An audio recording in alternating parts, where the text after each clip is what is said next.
Okay, so hello everyone. So welcome to our this week's Efficient AI seminar talk. So today we're very glad we have the Professor Priya Panda from Yale University to give us a talk. Let me first give a very short introduction for Professor Panda. So Professor Priya Panda is the assistant professor in the electrical engineering department at Yale University. So she received her PhD degree from the Purdue University in 2019. And in the past, he has worked in the Intel Labs, Oregon, and where she developed new algorithms for applying spiking networks on Intel's low-height chip. It's a very famous chip. You may already know that before. And she received an Amazon Research Award in the 2019. Her research interests include neuromorphic computing and deploying robust and energy-efficient machine intelligence. So now let's welcome Professor Panda to give us your talk. Thank you so much, Bo. Thank you so much for this introduction as well as for inviting me. It is a great pleasure for me to kind of, talk about some of the work that we are doing in our lab. And today I'll be focusing on some of the efforts that my students and I have been working on over the past 1 year during the pandemic on energy efficient, robust, and interpretable neuromorphic computing. And this is going to be an algorithm hardware co-design effort. So the way I have organized this talk is the first part of the talk is going to focus more on the algorithmic efforts that we have been pushing at in terms of enabling neuromorphic computing for more diverse applications. And towards the end, if time permits, I'm going to go into some of the hardware efforts that we have been looking at in order to enable robust ubiquitous intelligence. So with that, let's get started. Let me start my laser pointer. Okay. So the main reason why we are in fact researching around neuromorphic computing, and neuromorphic computing is essentially using a more bioplausible way of doing computing and doing the same thing as what neural networks do. So what we want to do is that we want to approach brain-like efficiency as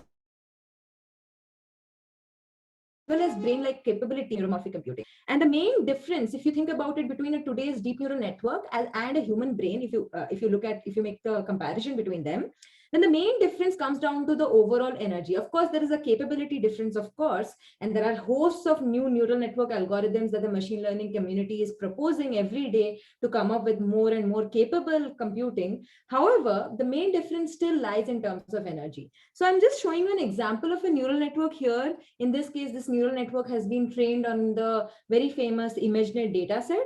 And with this ImageNet dataset, the network is able to recognize 1,000 different kinds of objects. But in order to do a standard recognition of even one object, the network expends around 250 watts of power. Whereas the human brain, where like an average human brain like mine, for example, we not only do recognition, we do analytics, we do reasoning, we do so many things. I'm moving my hand while I'm talking, I'm reasoning about it. And all of that I do within a power budget of around 20 watts. So as you can see, there's a huge difference in power and energy between what today's deep learning networks can accomplish and the human brain, right? And whatever little we know of the human brain from neuroscience studies, we know that communication and computation between two neurons in the brain occurs in the form of events. So these events are extremely sparse. They are, and that is what leads to this energy efficiency in the brain. So what we want to do with neuromorphic computing is we want to use this new generation of neural networks, which are generally termed as spiking neural networks, in order to integrate these brain-inspired cues or these spike-driven communication and computation in order to harness energy efficiency as well as improve learning capability for traditional neural network learning tasks. So before I go deeper into the kind of algorithms and the kind of learning that we can do with the help of spiking neural networks, first I want to highlight some key fundamental differences between a spiking network and an artificial network. So I'm going to use two terminologies here always. So one is spiking, which is your more brain-inspired, more spike-driven way of computing with things. And the other one is your traditional deep neural network, which I'm just terming as an ANN or an artificial neural network. So if you look at the overall architecture of an SNN or an ANN, you see both of them look similar, right? You can have fully connected architectures, you can have convolutional architectures, you can have either of any architecture that an ANN can do. But the main difference lies in the way computing happens. So in the main difference lies in the way computing happens. Now, what that means is that in an ANN, you are processing information which are real valued, and you are giving out information which is also real valued. Whereas in an SNN, the inputs that are being processed come in the form of spikes. So these spikes, these red lines that you see, is basically an event. The value of this event is basically represented as a 1. So spike can be 1 or a 0. So across different time steps, so now you have taken that data and you have expanded it in the temporal dimension, and the only information you are having is these ones and zeros, right? So think about it. This neuron is only active whenever there is a spike that comes and activates this neuron. At other times when there is no spike, for example here, sorry, why is this happening? Okay, when there is no spike at this time instance or in these time instance, then this neuron will remain idle. So it is this sparse event-driven communication that makes spiking networks very, very energy efficient. Okay. So now let's look at, what is underlying this neuronal functionality of a artificial neural network or a spiking neural network. So in an artificial neural network, you see that the inputs get first manipulated with a weighted summation operation, which we already know. And then this weighted summation operation of inputs goes into a standard activation function, like a nonlinear activation function, like a ReLU, a TANH or something. And you would already know about these things. Now, in a spiking neural network, also the same thing happens. The input spikes come in, you first modulate them with a weighted summation operation, and then you need to kind of take that weighted summation of inputs and pass it through a neuronal nonlinearity. Now, in this case, the spiking neural network needs to have a nonlinearity, which is slightly different, which takes or which integrates the kind of temporal processing of information. So what we generally do in a spiking network is we use this kind of a functionality called a leaky integrate fire or a LIF functionality. What happens, and I'm going to go very briefly through this, is that what is a leaky integrate fire neuron model? So you see that there is this blue line, which is generally termed as the membrane potential of the neuron. So this membrane potential function, what happens is in the presence of spikes, this membrane potential increases, and in the absence of spikes, this membrane potential decreases. So it kind of has this leak and integrate behavior based on the absence or presence of spikes. And whenever this membrane potential crosses a certain threshold, user-defined threshold, of course, then this neuron will generate a spike, right? So that is basically the output producing a spike activity for communicating with the rest of the neural network. So you can see that at the end of the day, a LIF neuron comprises of what? This membrane potential kind of a continuous activity function, and there is a thresholding function that will determine whether or not this neuron is going to produce a spike. Now, this thresholding function is going to be a very discontinuous function, right? If you think about, if you try to calculate a derivative of a threshold function, it's going to be Dirac delta. It won't be defined in a lot of places. So that actually creates a problem, because we know that today, traditionally, why is deep learning so revolutionary? Because we are able to train these networks using very simple backpropagation gradient-based learning rules. And it so happens that when you have this kind of a discontinuous functionality, which generally occurs in a spiking LIF neuron, you will not be able to train them using traditional backpropagation training with gradient descent learning rules. So the problem with spiking neural networks is then that even though they have this very big potential of being a huge energy efficient alternative to what deep learning is generally giving you, but there are no training algorithms today or good training algorithms today that can take advantage of these energy efficiency, energy efficient spiking neural networks. So there's a lot of research happening today on can we efficiently train deep spiking neural networks. So to that effect, there are three main categories of training that have been proposed over the last 3-4 years. One is called a spike timing dependent plasticity learning, which is essentially an unsupervised local learning. So it is very, very advantageous in terms of integrating on hardware. It's a very hardware friendly online learning rule that you can integrate. But the problem is that you cannot really train very deep neural networks, or you cannot get to very high accuracy with this kind of a learning rule. So what people moved on to is like something called a conversion learning rule, which is called a ANN SNN conversion. So here what you do is you take a standard artificial neural network, you learn the artificial neural network in a standard way, and then you transfer the weights of that artificial neural network into a spiking neural network. So all you do is convert the ReLU neurons into some kind of a spiking neuron. And you can do that using normalization statistics, and there are different ways people have come up with.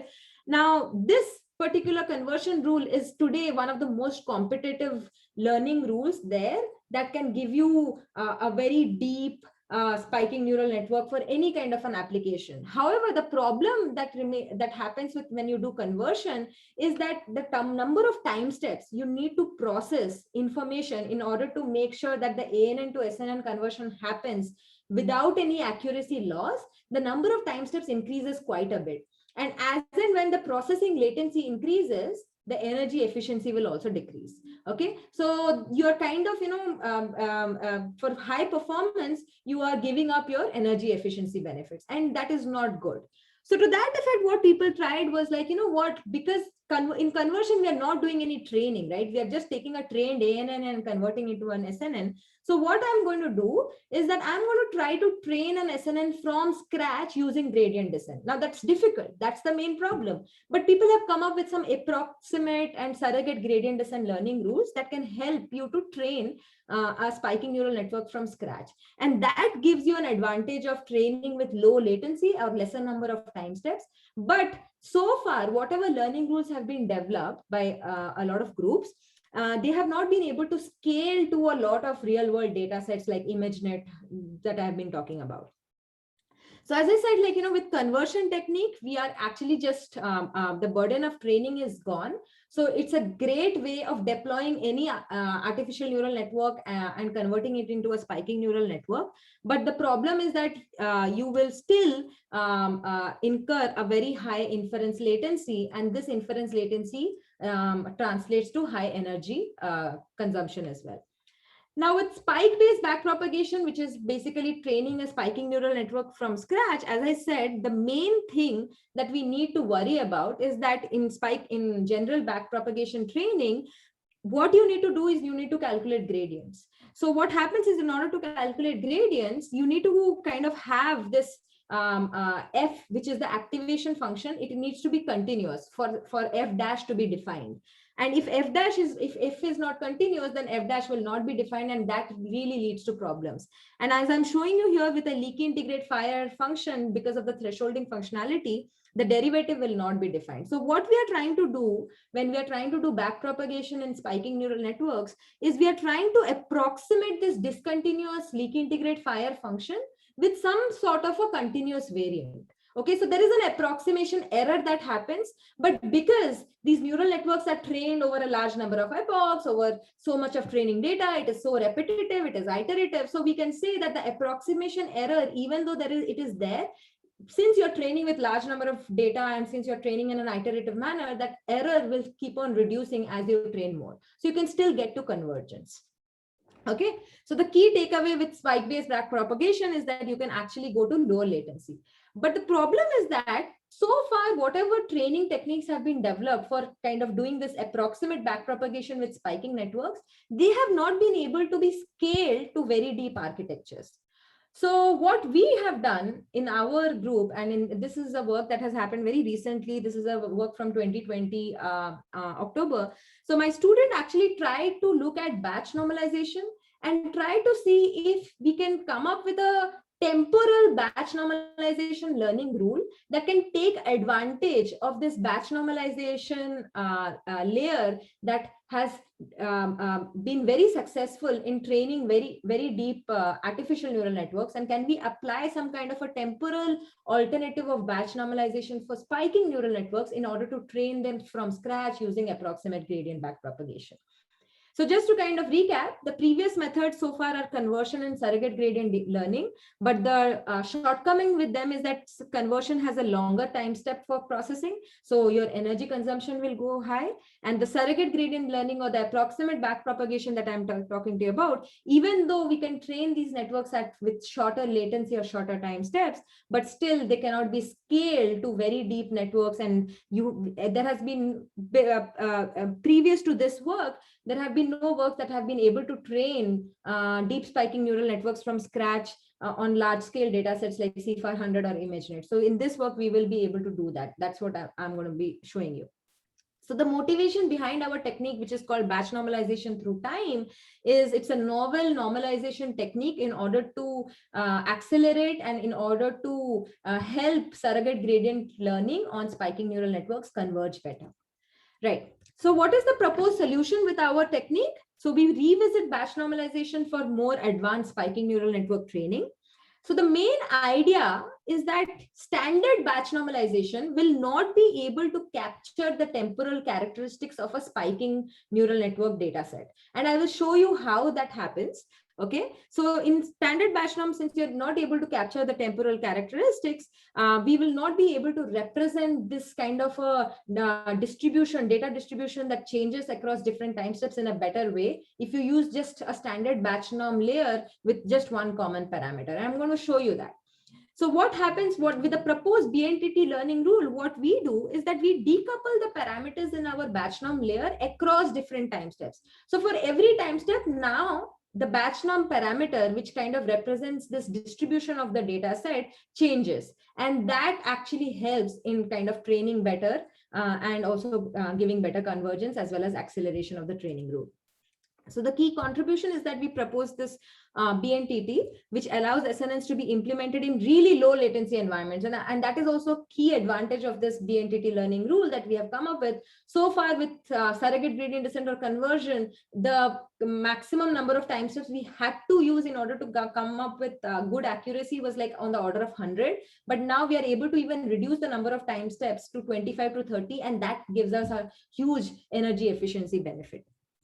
And finally, we will also see that we have been able to, using this BNTT learnable parameter, we are able to come up with a temporal early exit algorithm that allows us to even exit at an earlier time step than what you would have trained the spiking neural network upon. And that I will again, some of the results that I will show you will hopefully make this clearer. What is this temporal early exit that I'm talking about?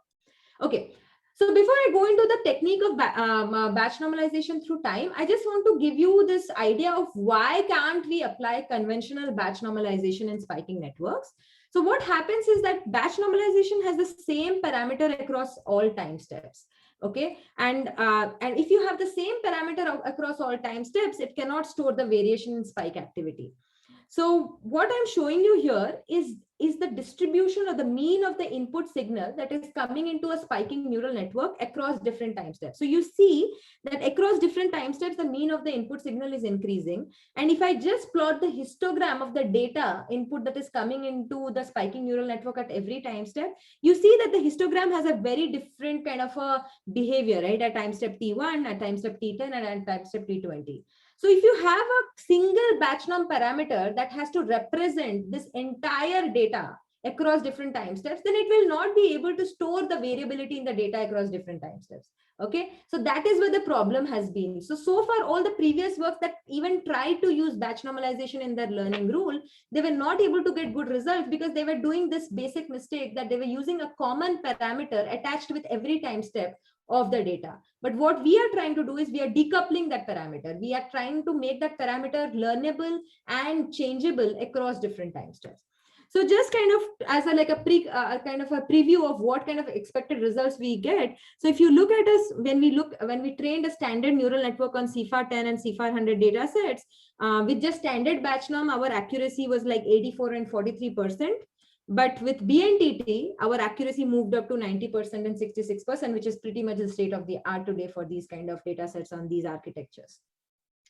So now, since I'm like running a little short on time, I'm just going to go a little quickly.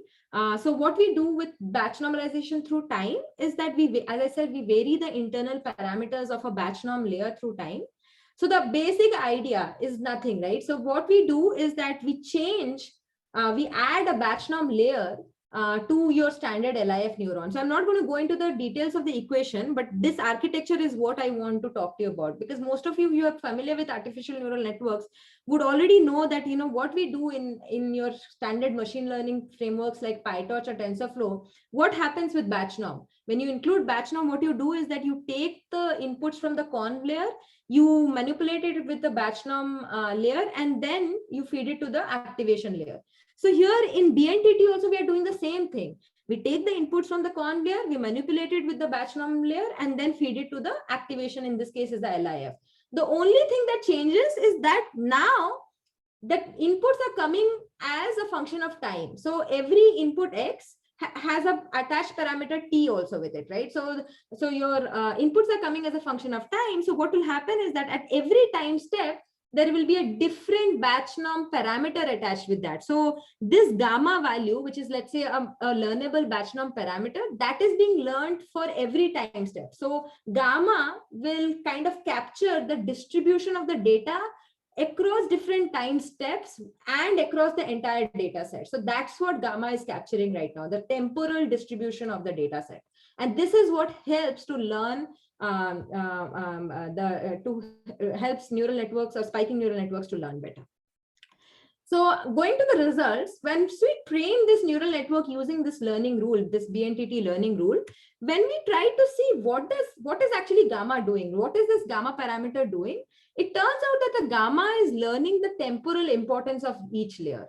Now, what does that mean is that when we try to visualize the gamma of every layer across different time steps, it kind of gave us some very interesting results. So you see that there is a time shift of the maximum gamma as you go deeper. So what I'm showing you here is the x-axis is the number of time steps and the y-axis are the different layers. And I'm showing you the values in this confusion matrix. I'm showing you the values of the gamma learned at different time steps by each and every layer of this network. You see that at time step 1, conv1 layer has the highest gamma. Similarly, at conv2 has the highest gamma at time step 5, conv3 has the highest gamma at time step 8, and so on and so forth. So what you're saying is that there is a temporal propagation of the maximum gamma as we go deeper. So, and if you think about it, what is gamma storing? The gamma value is nothing but is proportional to the amount of activity of the network or of the layer. So what you can basically say is that there is a temporal propagation of spike information as we go deeper. That means the first layers will spike at earlier time steps and the later layers will spike at later time steps. And this is something more intuitive also, but now with the BNTT learning rule, we are also able to capture this kind of early to later propagation of information as we go deeper into the network. Now, again, so with this particular visualization of gamma, one thing you would have already started observing is that the gamma values after some time steps, like, towards the later half of the time step, especially in this case, after time step 20, it goes down to 0, right? So this black region means that there will hardly be any activity after that time step from any of the layers. Right. So in that case, if the gamma value is going to that low value where there is no spike activity, where there's no informative spike activity that can give us any sort of relevant information. So in that case, we can actually do early inference. So in this case, what I'm saying is that I trained an 8-layer network. Let's say during training, I used 25 time steps. But during inference or during evaluation, I don't need to use all the 25 time steps. I can do an early exit. And in this case, I do an early exit at the 20th time step, and it still gives me good results. So to just kind of show you what kind of results we have, we experimented with CIFAR10, CIFAR100, TinyImageNet. I'm going to go into the details of the CIFAR10 dataset, and I'm going to skip over the other results. I'm going to encourage all of you to kind of go over the paper later on if you're interested. But with CIFAR10, what we see is that if you look at the conversion, which is the previous work that has been done, which kind of gives the most competitive performance.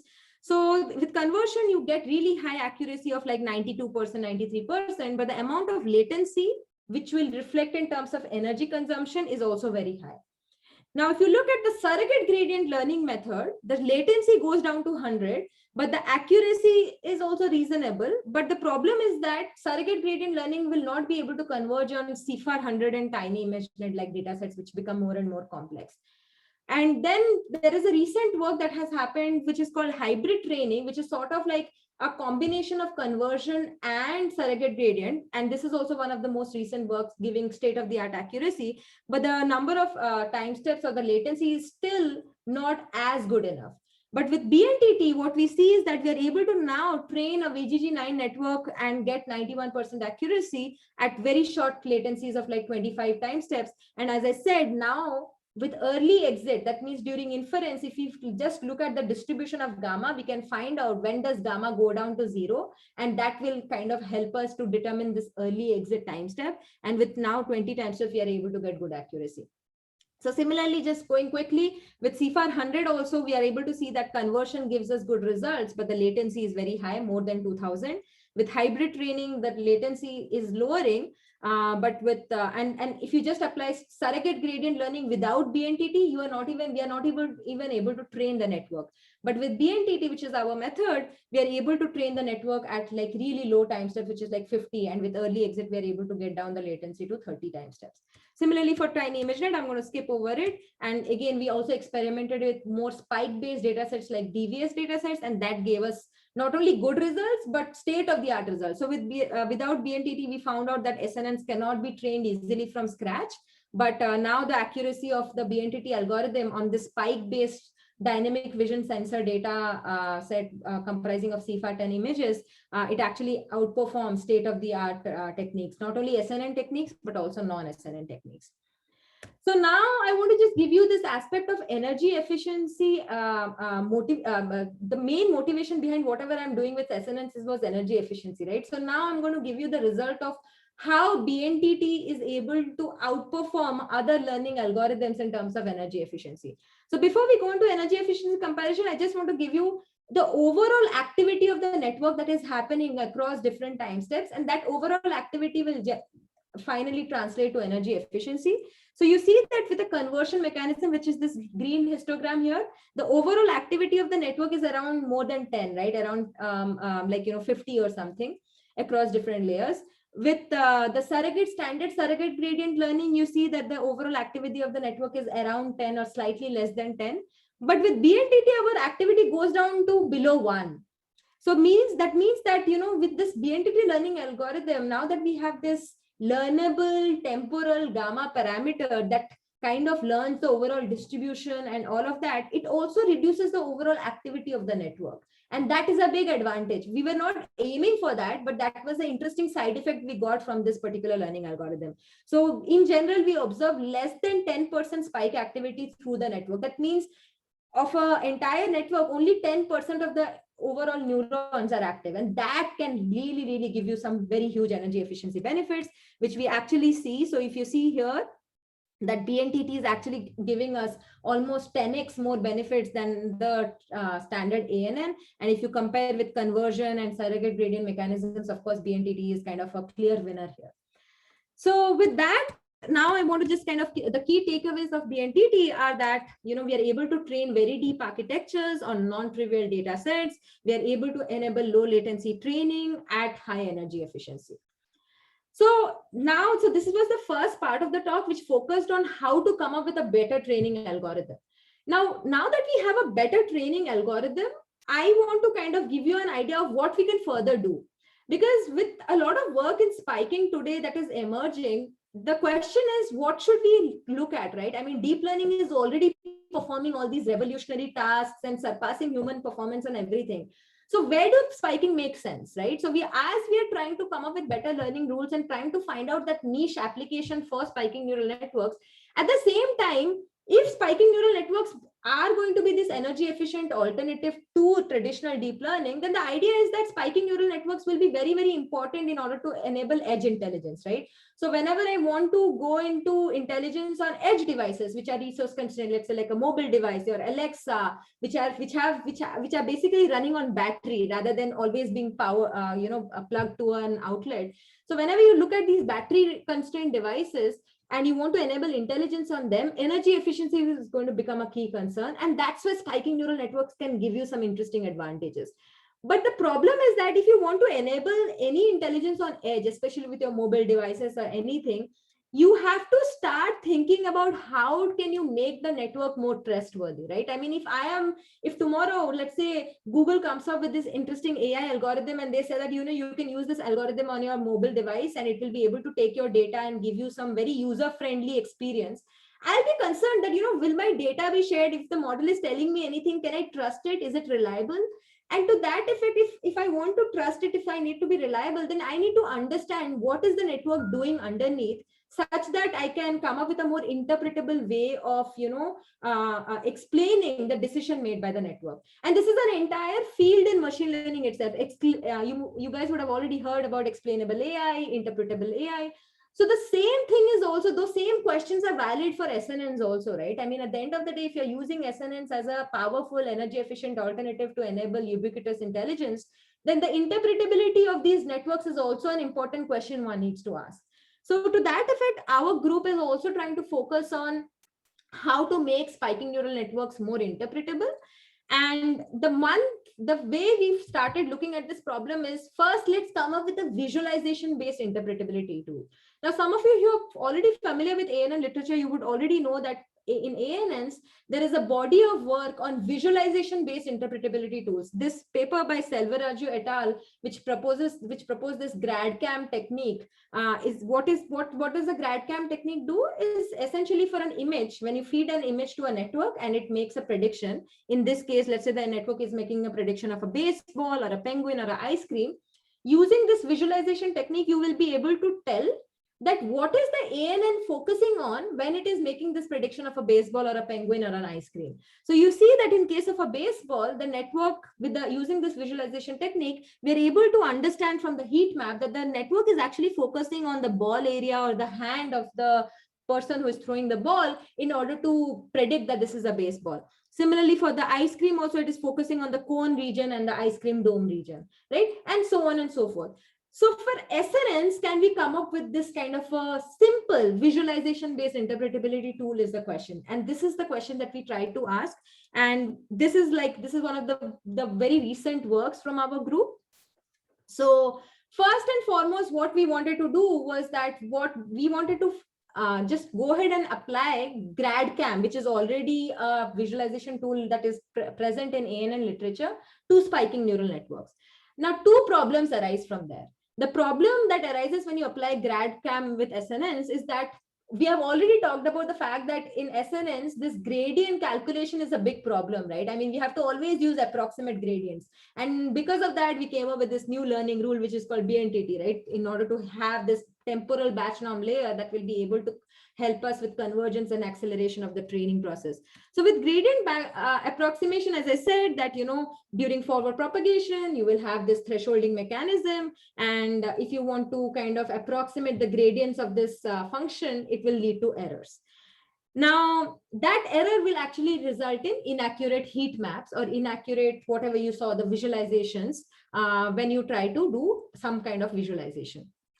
So what happens? So I'm just kind of giving you an idea of where is this inaccuracy rising from. So in GradCam, what happens is you do a step of backpropagation in order to calculate that heat map, right? So the gradients calculated using backpropagation, after you have trained a model, you take the model, you calculate the loss for an image. Let's say you pass an image for which you need to do the visualization, calculate the loss, do a step of backpropagation and calculate the gradients all the way till the input in order to figure out what is the visualization or that heat map that will help you interpret.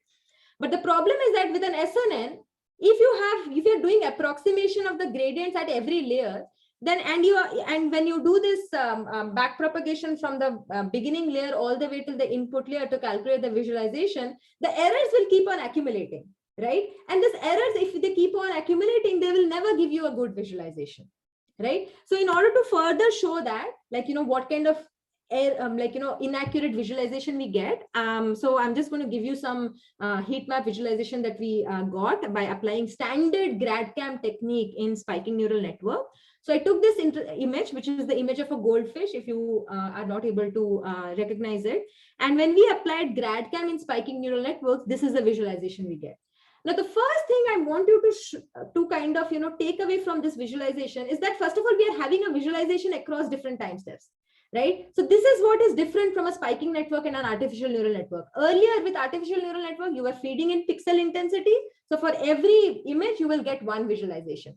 But now with spiking neural networks, you're feeding this image across different time steps. So now you will also get the visualization of the same image across different time steps. So that is the one key takeaway from here, right? So you have this temporal visualization of things. And as you see, like, you don't see anything relevant here, isn't it? It's all like noisy things. Yes, there is some kind of highlights happening, but these highlights are not giving us anything interesting. So to that effect, what we proposed in our group, and this is a recent paper in 2021 that we proposed this year, was the spike activation map. So the spike activation map computes this visualization or interpretability map only using forward propagation. And what it does is it uses interspike interval in order to calculate the significance of a neuron, in order to calculate this kind of a significance of what a neuron is focusing on when the network is making a prediction. So I'm not going to go into the details of it, but essentially, as I'm showing you here, that what we do is that we calculate this interspike interval time. So for, let's say, there are two cases, okay? A neuron is spiking, let's say in case A, it is spiking in this manner, and in case B, it is spiking in this manner.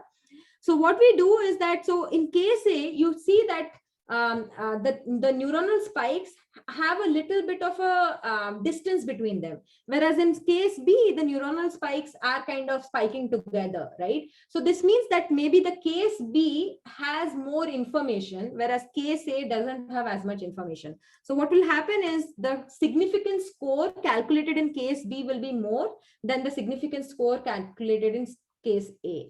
And how is that being calculated? The interspike interval time. Okay. So at this time step T, when you're calculating the significance score, you see that, how many spikes would have happened and how far they would have happened. If they have happened very close to where I'm calculating the significance score, that means the significance score is going to be high. Otherwise, it's going to be low. So this interspike interval timing, first of all, I want to also tell you that interspike interval timing is used by neuroscientists today to do every kind of visualization. So when they try to record brain activity, they try to measure the brain activity using the interspike interval timings between two neurons, and then they code it into rates and all. So this is a very bioplausible way of visualizing things. And the fact that it works in spiking neural networks kind of adds this extra dimension of bioplausibility, and the fact that spiking neural networks are doing something more brain-like. And the fact that we have this interpretability tool with a more bioplausible way of evaluating things, that just gives you this extra edge. Okay, sorry. So now let's go into some of the results that we are getting. Okay, so this is what I showed you earlier, the GradCam image visualization for the goldfish image. Now with SAM, however, with our spike activation map calculated using interspike interval timings, you see that, the image has become much more refined. You see that now it is actually focusing on some important regions of the goldfish image only. And I'll give you some more examples now. So essentially, the network setting I'm using is a VGG11 network, and the data set I'm using is a TinyImageNet data set. So I'll show you some visualization across different layers of this VGG11 network. So for different images like a lion, lemon, and a bird, I'll show you the visualization across different time steps. So at initial time steps, since you don't have much activity in the network, you see like a blue map with not so many red, yellow heated regions. But as the time progresses, you see that, the network is starting to focus on some interesting regions in the faces of the lion. Similarly, for the lemon and the bird also, the network is starting to focus on some interesting shape-like features, right? And this is a finding we already know from deep learning, that the initial layers will focus more on edges, and the later layers will start to focus more on semantic information. So this is what we see, that when we visualize the initial layer, in this case a layer 4, the visualization is more focused on edges or blobs, right? That means the network is more looking at the edge of the image in order to make a prediction. And as we go into the deeper layers, you see in layer 6, for example, the network has started focusing on the whole image of the lion, or on the whole lemon image, or on the whole bird wings image, or something of that sort. So it starts focusing on the faces. And finally, at the deepest layer, like layer 8, you see that the network is actually learning more semantic information. So to kind of summarize here, what is SAM doing? The SAM is helping us improve the interpretability of the spiking neural network. We're able to highlight the different areas that the network is focusing on across different time steps. And it is able to sort of verify our key intuition from previous works, that deeper layers will learn more semantic information, and shallow layers will learn more simple patterns like edges. So this is an already known thing in ANN literature, but now with the help of SAM, now we are able to prove it, and now we are able to even interpret a spiking neural network with the help of this SAM technique. Now, one key thing I want to also kind of give out here, which I have not talked about, is that in SAM, as you can think about, is that we are doing the whole interpretability visualization calculation only during forward propagation. We monitor the activity of the network during forward propagation. We look at the spikes that happen during the forward propagation, and then monitor the differences, right? So there is no need of back propagation or gradient calculation that is generally used in GradCam and other ANN visualization techniques. So SAM is a very hardware friendly tool. So today, if you have an inference accelerator for SNN, you can actually integrate the SAM based visualization tool with any inference accelerator, because of the fact you don't need to have a training module which can do back propagation calculation and all that. So that is also key advantage of using a spike based interpretation tool, like using interspike intervals. Okay. So now one more thing, I have I think 10 more minutes before I end. So one more thing I just want to kind of give you a rough idea about is that how spiking neural networks overall contribute to robustness. So one thing that probably all of you must be familiar with is that today there are a lot of works on adversarial attacks, wherein a neural network can get easily fooled by adding some very imperceptible perturbations to an image. So you would have seen that very famous image where a image of a panda actually gets predicted as a gibbon by a neural network because we have added some imperceptible noise to that image. So these are called adversarial attacks, and this having adversarial security in machine learning is also a very big research area today. So what we find is that spiking neural networks, especially the ones trained with BNTT, turn out to be very robust to adversarial attacks. And to show robustness, we kind of do two kinds of different experiments. One is this robustness against adversarial attack, and the robustness against also just standard Gaussian input noise. So you just add some Gaussian salt and pepper noise to the image, and we try to see its robustness. So what we see here is that an ANN, let's say, with adversarial attacks, this is the kind of accuracy drop it has as we increase the strength of the attack. So as the strength of the noise that is added to the image increases, the accuracy of the network will decrease. This is something expected. Interestingly enough, a standard SNN, which is trained with just surrogate backpropagation without any BNTT or anything, it has a much, much better robustness, or it has a much better accuracy drop in terms of the performance than an ANN. However, with BNTT, we see that there is hardly any accuracy drop. So this just shows that BNTT is actually able to restrict adversarial attacks to a huge extent, and that might be happening because of this learnable gamma parameter. The learnable gamma parameter captures the statistics in such a nice manner that you're not actually able to attack it well. Similarly, for Gaussian noise, also this is the standard input, Gaussian noise added to the input images, and we see that as the noise standard deviation to the input images increases, the accuracy of the ANN, of course, takes a hit. The converted network, ANN SNN converted network, even has a steeper hit in terms of decline in accuracy. The surrogate trained spiking neural network, of course, performs slightly better, but BNTT overall has a much slower or a much gradual decline. So, and then to further prove that why is BNTT networks are more robust than other neural networks or than ANNs, we actually use the SAM visualization tool. So if you have created a visualization tool, let's use it for some purpose. So we wanted to kind of, corroborate our interpretability or robustness results with this kind of interpretation tool. So the objective that I'm going to have is here to support the accuracy drop that we saw earlier by showing some heat maps. So first, what I did was I took an ANN, right? And I have trained it on this tiny image in a data set. So you see that the original image looks something like this. Before attack, the network had an accuracy of 56%, which is a state-of-the-art accuracy on the tiny image in a data set. And this is how the visualization looked like for the ANN. And after attack, the overall network accuracy dropped to 15%. That means the network gets completely misled. And you see that there is a reason why it gets misled, because the network is now focusing on wrong regions or not the important regions of the image when it is trying to predict, right? So similarly for the elephant image or a dog image also, you see the similar kind of a misalignment happening in terms of visualization. Before attack, it focuses on the right region, but after attack, after adding that adversarial noise, somehow the network gets fooled. And now it's even looking at the wrong regions, as a result of which we are seeing this decline in accuracy. But when we do the same kind of visualization for a spiking neural network, which gives us 56% accuracy before attack, you see that overall, before attack, this is how the visualization looked like for the spiking network.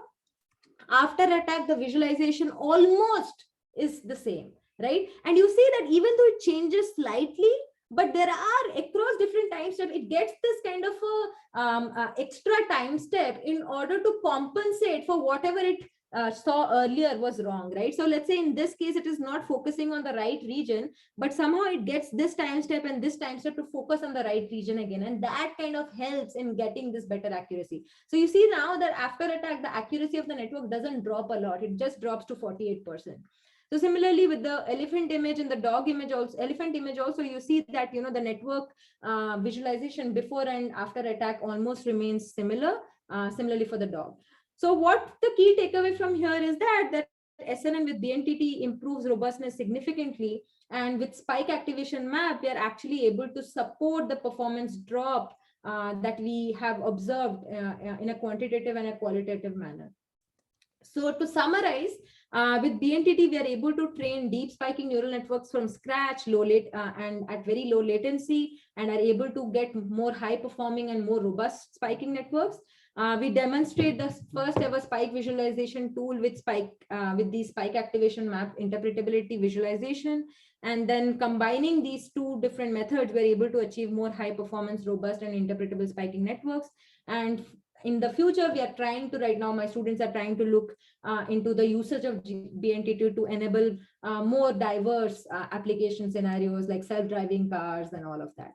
So I think I'm going to stop here. I have a little bit of hardware slides, but because of the fact that I want to give some time to the students to ask some questions, so I'm going to stop here and let Bo take over. And if the students have any questions, I'll be happy to take that. Thank you, Priya. Thank you very much. Very excellent talk. Thank you. Any questions from the audience? I actually have a quick question. First of all, actually, great talk. Thank you so much. I learned a lot. I was curious about the SNNs and how they perform. You mentioned about the robustness, but in terms of compression, like, does that matter at all? Does that apply in SNNs as opposed to ANNs? Yeah, that's a very good question. So compression, so there are two ways, right? So think about it this way. In ANNs, you have dynamic sparsity, which comes from neuronal activity, right? Neuronal activations, you can remove neurons and that's how the dynamic sparsity happens. Or you can have weight sparsity, right? That is one way of doing compression also, right? So in SNNs, automatically there is this neuronal sparsity, if you think about it, because of the fact that the neurons are not active at all times. So overall, the activity of the network automatically changes. And as I showed some results that, the overall activity with BNTT is less than 10%. So the sparsity is still there. So that's a very compressed effort that we are getting.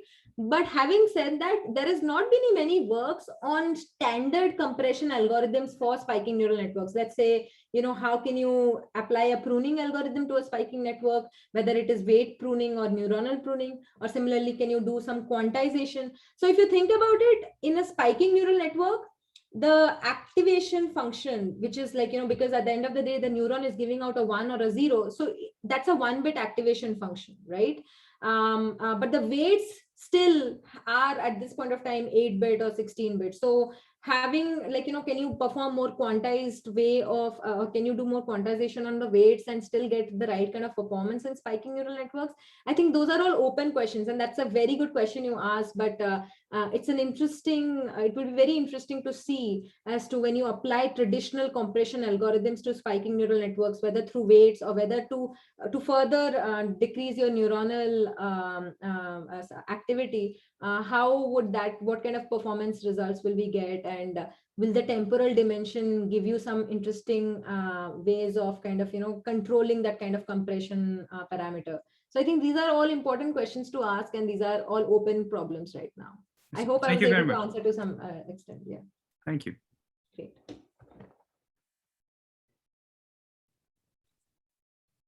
Any other questions? So actually you can, because right now we use the Zoom, so actually you can directly unmute yourself to ask questions.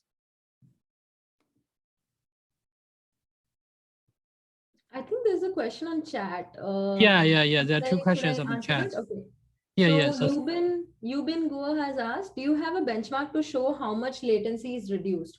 So I think, so yes, when you say benchmark, as in if you're talking about a hardware evaluation benchmark, actually we are developing a hardware evaluation benchmark, Yubin, at this point of time. That so whatever latency I'm telling you right now, that the 100 time steps, 2500 time steps, and the 25 time steps that BMTT is able to work on, that's the simulation latency. Like when you process this network on a PyTorch like framework on software, so the simulation latency is 25 time steps, but the overall latency when you actually evaluate it on some neuromorphic hardware like a Loihi or a TrueNorth, or we are coming up with an evaluation platform right now similar to a Loihi like architecture. So I think that is something I cannot give you an answer to, but I am hoping and I'm expecting that reduction in simulation latency in the software will kind of also translate to a good amount of benefits. If not the same kind of translation, but on the order around the same kind of translation when you implement it on hardware. So I hope I was able to kind of answer that question. Do let me know if you have a further question on that. Now, Nilesh has a question that, Nilesh Kumar, have you looked at the qualitative differences between ANN and SNN training? Example, how well can the surrogate gradient approximate the true gradient computed using backprop in ANN, and then propose methods to reduce differences? That's a very good question. And I think that will kind of give us this theoretical penetration into how ANNs and SNNs differ when we do this backpropagation approximation and all. So I have myself not looked into it. I know a couple of groups, for example, Abhrunil Sengupta in Penn State University. I think there's a lot of work coming out of Kaushik Roy's group in Purdue, who have been looking at it. I know, so these are the groups who have started looking at it. I myself have not looked at that, but yes, I think when we started looking at surrogate gradient backpropagation, the key thing was how to approximate the gradients as close as possible to what it would look like in an ANN. So that helped us, but there has been not a lot of qualitative or theoretical work, and I think that would give us some very interesting insights. I do agree with you.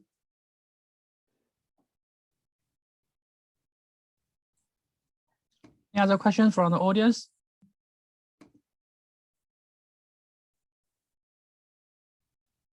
If no questions, so actually I have several questions. Yes, well, go ahead. Yeah. So first question is that just to follow this the Kumar's question. So you just mentioned that so some group right now they are working on how to try to approximate the surrogate gradient approximate to the true gradient. So I was wondering, so why we have to approach the true gradient for the ANN. So whether, because actually SNN actually fundamentally choose a kind of another totally different framework. So whether there's some very unique, but very suitable for SNN's own training algorithm. So whether it may exist or not, yeah, so this is my first question.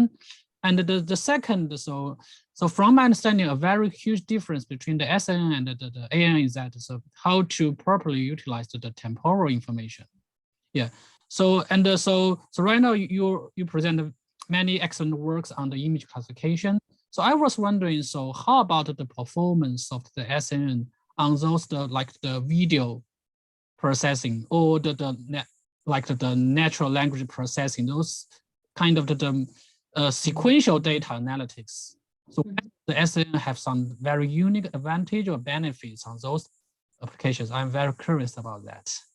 Great question. So I think, so the first question was about like, why should we approximate, right? So I think the people who are trying to do the approximation of SNN to ANN gradients, they're actually trying to approach a more hybrid scheme of deploying an SNN. So what they want to do is, instead of coming up with an SNN from scratch, right, using approximate gradients, they want to kind of take an ANN and then use that ANN as an initializer for forming the SNN. And why is that so? Because when you try to go up to larger data sets, training in a temporal manner, and especially on frameworks that are available, it can become very, very hefty. So that's the reason why people are trying to say that, you know, they're kind of doing some knowledge distillation, right? I mean, when they're trying to do the gradient matching also, it's sort of like you're trying to match the gradients of the trained ANN and the SNN you are training with some kind of knowledge distillation, but then they are still using an ANN in order to kind of jumpstart, if I may say so, or to help converge and accelerate the training process of the SNN. So that is a very different model of training altogether. With, let's say, what I am, what with BNTT, we have tried to, we are not going to rely on any ANN or anything, right? We are going to rely on training a network from scratch.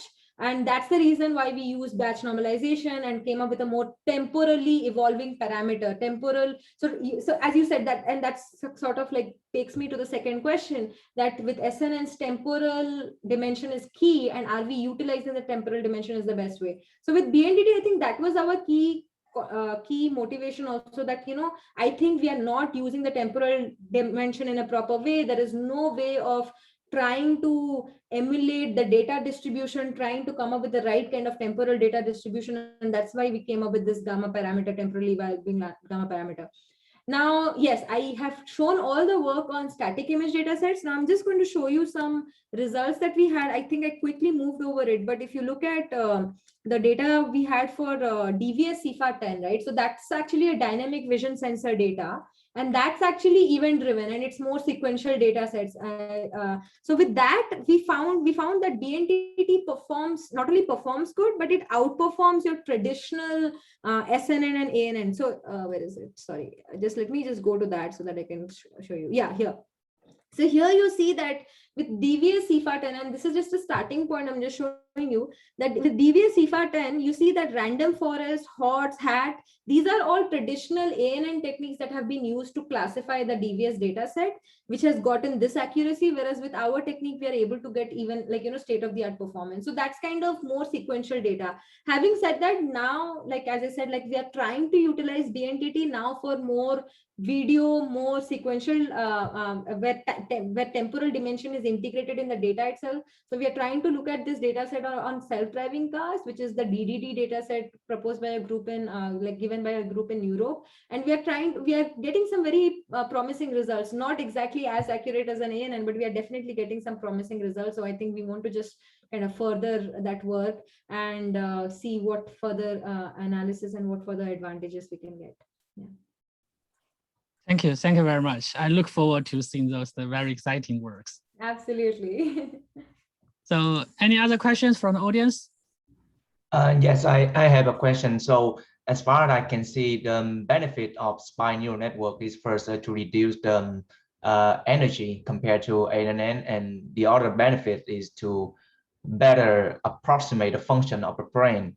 But I can see that for several benchmarks such as ImageNet and CIFAR-10, the accuracy still lag behind traditional DNN. So what is the task that spiking neural network is better than traditional network, and So, and what is the ultimate goal of spike neural network? Is it to better approximate the brain function or better solving the task that the ANN is already solved? Yeah, that's a very good question again. I think so. The thing is, like, see, as I have been telling you, it's energy efficiency, which is our key goal, right? So, as long as we are within that minus, so now I think all the researchers are also coming to a consensus. Maybe Bo will also agree with this, that as long as we are within that limit of plus minus 2% of our ANN accuracy, I think we will go ahead, because if you are getting 10x benefits, if you are able to actually maintain 10x benefits on hardware, then that's a huge trade-off, right? And we cannot be, for a little bit of a performance loss, I think this is still okay. Now, the thing is, again, as I said, like, it depends upon the application you're looking at. For example, if I want to have a simple AI application of a cat recognizer on my phone, AI app of a cat recognizer on my phone, there I don't care if I have a 99% accurate network sitting there, or if I don't care whether I have a 95% accurate network. As long as the network that is sitting on my mobile phone and doing this cat recognition, it does not expend so much of power that I need to charge my battery every 3 hours if I'm using the application, right? So you have to think about from that manner. But however, let's say I have a very important health recognition, some kind of a health tracking app that uses my private data, and it will tell me that, whether I have to go to the doctor, whether I have fever, and whether I need to take a medicine. Now there, I think, you might want to not just solve for energy efficiency, you also want to have very high accurate networks. So I feel that it all comes down to your trade-off aspects, right? So when we are even like, think about it this way, I'm trying to think, when Bo talked about this problem of, using spiking networks for more video sequences where the temporal dimension is already present. Now, an example of that is self-driving cars, right? And that's a key application where you cannot make mistakes. But you can always think of it this way, right? You can have a hybrid spiking and an artificial neural network configuration wherein the spiking can do some first level processing in a very efficient manner, and the final level processing where you actually do the accuracy and the performance evaluation, that can happen on the ANN side, and that can be more and more accurate. And there are some works today that kind of come up with this hybrid.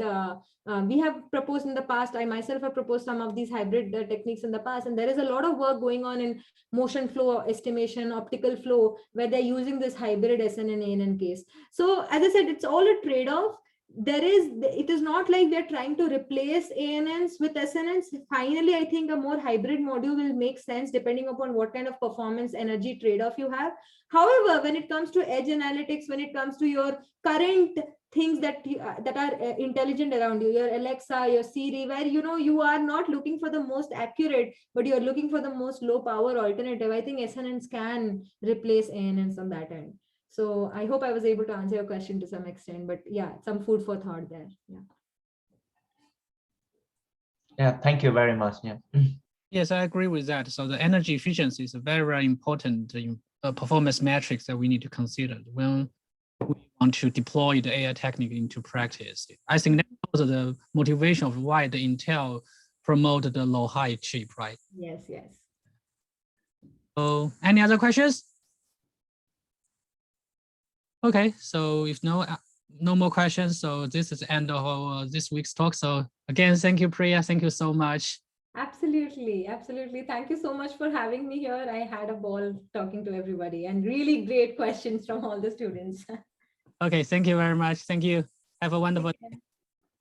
Bye. Take care. Bye.